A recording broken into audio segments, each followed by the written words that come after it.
সুখ এমন একটা জিনিস, ইচ্ছা করেও কিনতে পারা যায় না। ইচ্ছা করলেও সুখকে আগলে ধরে রাখা যায় না। সুখ মানুষ এমনিতে পায় না। আবার কিছু মানুষ আছে, তারা এমনিতেই অনেক সুখী। আসলে মানুষ সুখকে বেশি পছন্দ করে, দুঃখকে বেশি পছন্দ করে না। মানুষের জীবনে চলার পথে মানুষ সবসময় একটু সুখের চিন্তা করে, একটু শান্তির চিন্তা করে।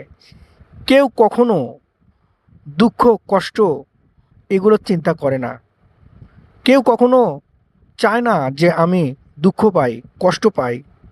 মানুষ সবসময় সুখের পিছনে ছুটে বেড়ায়। মানুষ এমন একটা প্রাণী যারা মানুষ হয়ে মানুষকে দেখতে পারে না। মানুষ হয়ে মানুষের সুখ সহ্য করতে পারে না। কেউ যদি সুখে থাকে, দেখবেন আরেকজন হিংসা করে, আরেকজন তাকে ভালো চোখে দেখে না, আরেকজন তাকে হিংসায় চোখ ফিরিয়ে নেয়, মুখ ফিরিয়ে নেয়।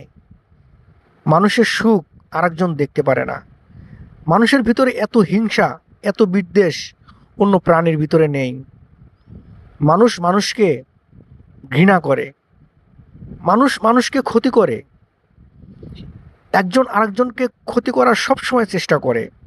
বিশেষ করে যারা একটু ভালো থাকে তাদেরকে দেখতে পারে না। একজন যদি একটু ভালো চলতে চায়, একজন যদি একটু ভালো থাকতে চায়, দেখবেন আশেপাশের মানুষ তাকে ভালো থাকতে দিবে না, তাকে ভালো চলতে দিবে না।